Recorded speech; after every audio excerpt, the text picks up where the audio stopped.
Hoarding comes in so many levels. Hoarding your ideas and not acting on them is literally an illness. That's word to Novi Brown. I need $1 million. Baby, why, oh, why? You ain't no undercover, oh my God. Hi guys, welcome back to my channel. It is your girl Eunice. If you're new here, please don't forget to subscribe down below. This video, I don't even know what I'm gonna do. I'm getting ready for a shoot, so I just thought to film my getting ready process and just talk about a few things that has been on my mind. These braids were supposed to come out yesterday, but I've been really lazy. I won't even lie to you, I've been really lazy taking these out. They're dirty, they're old, it's time for it to go, but I'm gonna like push through another day or another video and then I'm gonna take it out.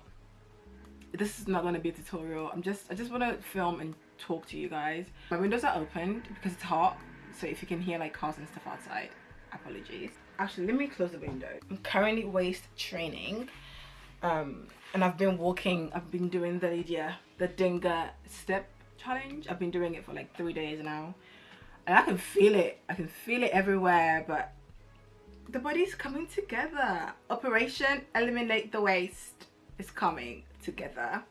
Anyway, so yeah, this video is, like I said before, it's not really going to be a tutorial. I just really want to talk to you guys. I'm not really going to show the products I use either. I will link them down below. So whilst that dries, the first thing that I want to talk about is, like, I'm not the biggest YouTuber or the biggest Instagrammer or influencer. That word really. Some brands DM me or email me and say that they want me to showcase their products, like use some hair clips or use the hair products in a video, and I'm thinking, okay, cool. Essentially what you're asking me to do is you're asking me to advertise your products. Correct me if I'm wrong, but that's what I think. You're essentially asking me to advertise your product on my page.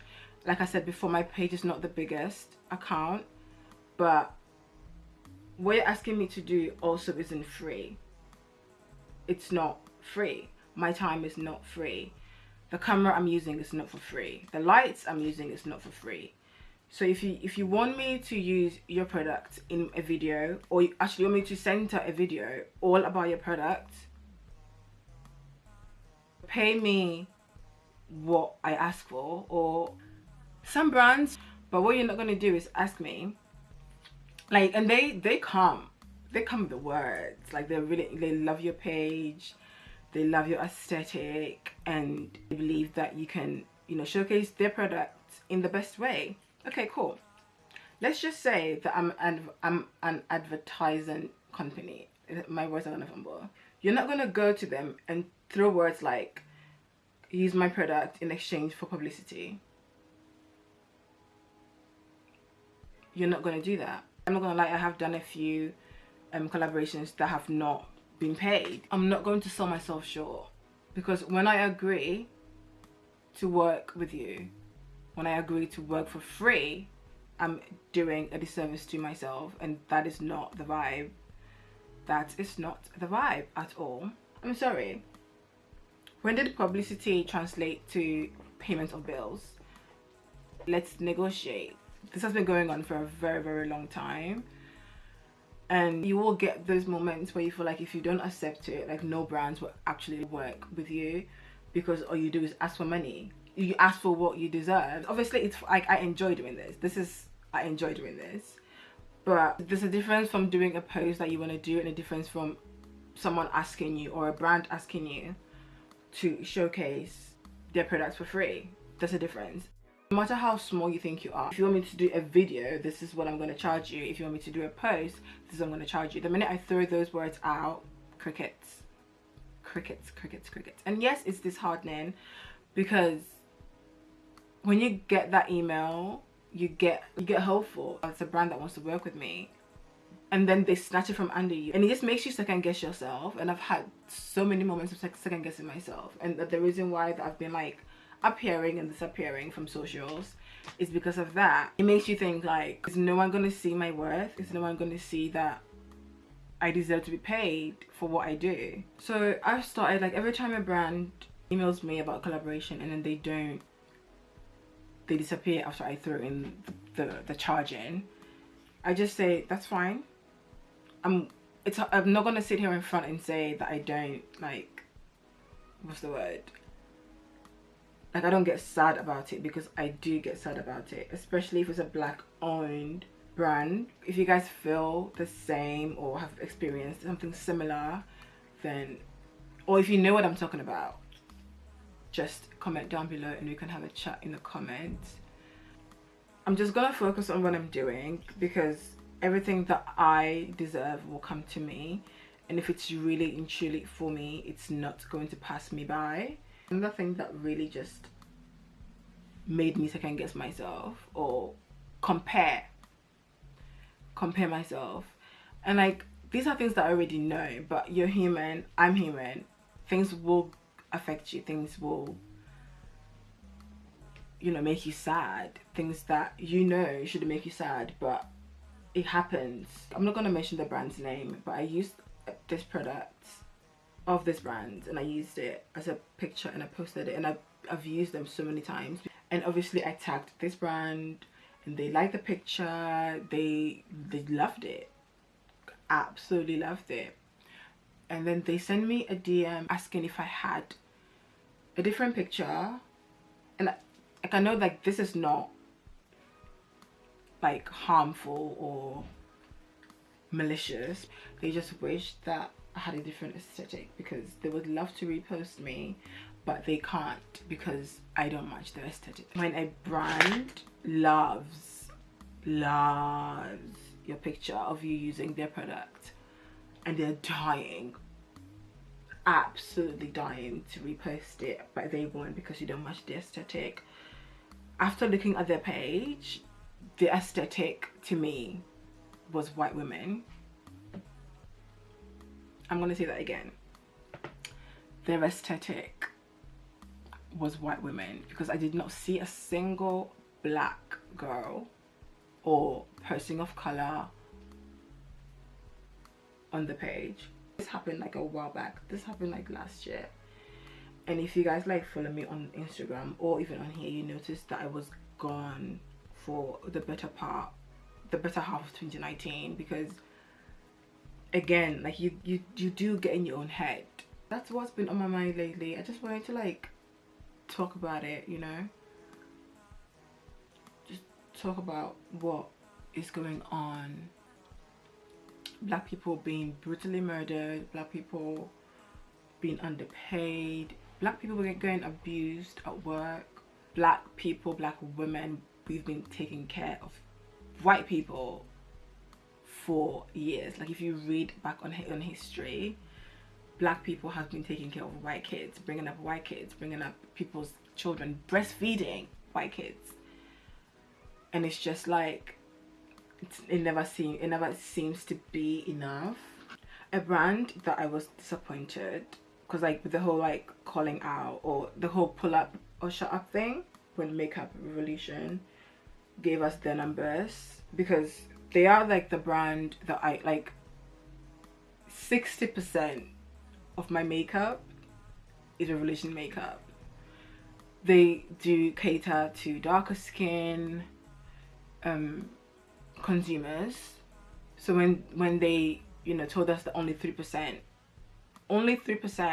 of their staff are black, I was like, Makeup Revolution, why you gotta do this? But for now, I'm still gonna support them, because I have been using them. Like, when I properly got into makeup, they're the products that they're the company I went to. We can hold them accountable, because, you know, they have come out and said they're gonna do better, they're gonna recognize the importance of black voices and black people being on the team, and especially if you're a brand that caters to people of color, that provide products for people of color, it's essential to have people of color on your team.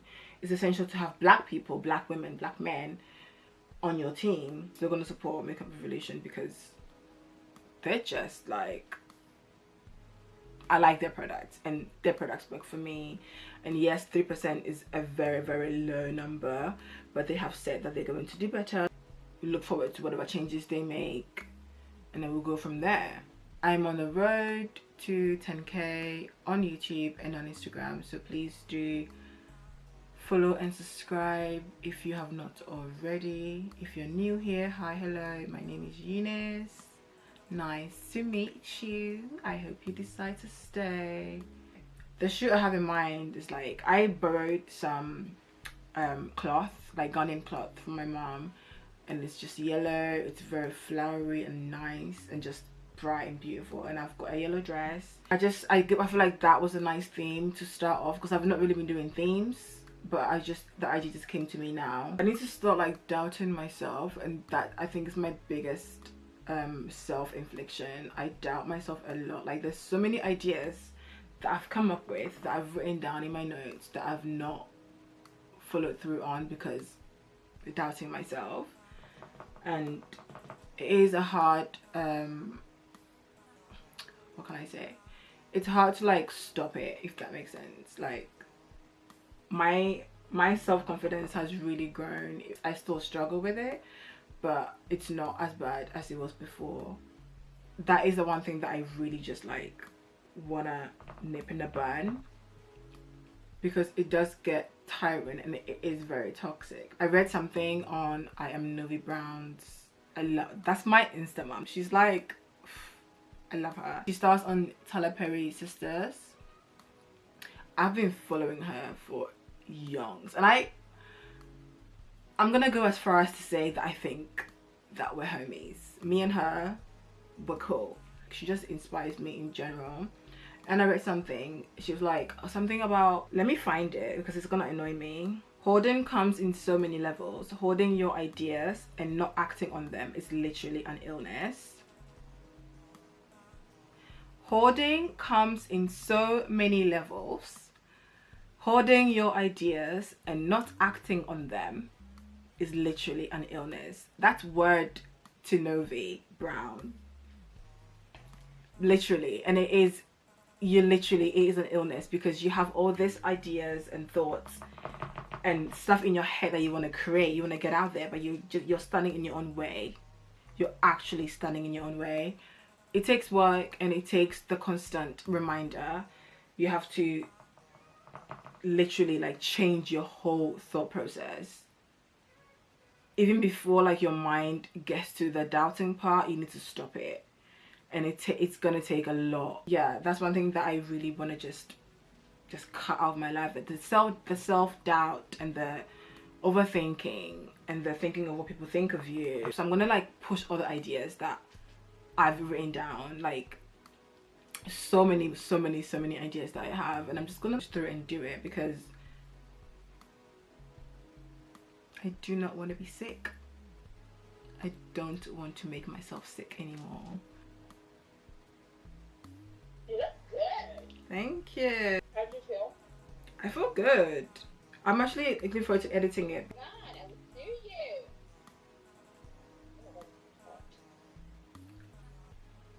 I'm going for a whole like African queen.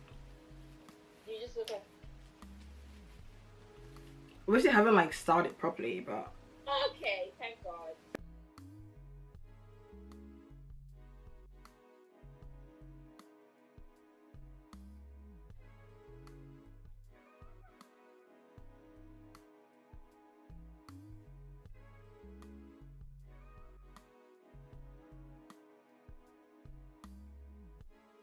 all of them. Right. I'm gonna stick to my vision. Stick to it. Even though like this slick back look really pops.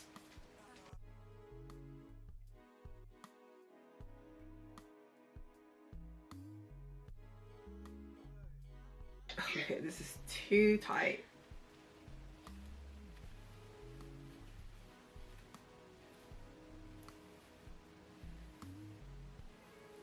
not gonna fit my head, is it?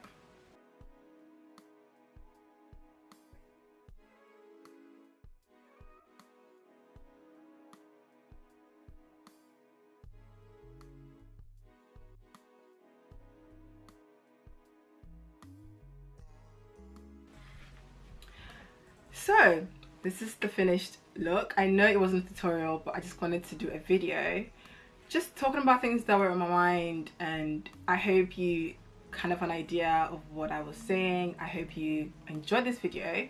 Once again, if you're new, my name is Eunice, and thank you so much for clicking to watch this video. I hope you decide to subscribe down below, and I will catch you guys in my next one. Bye.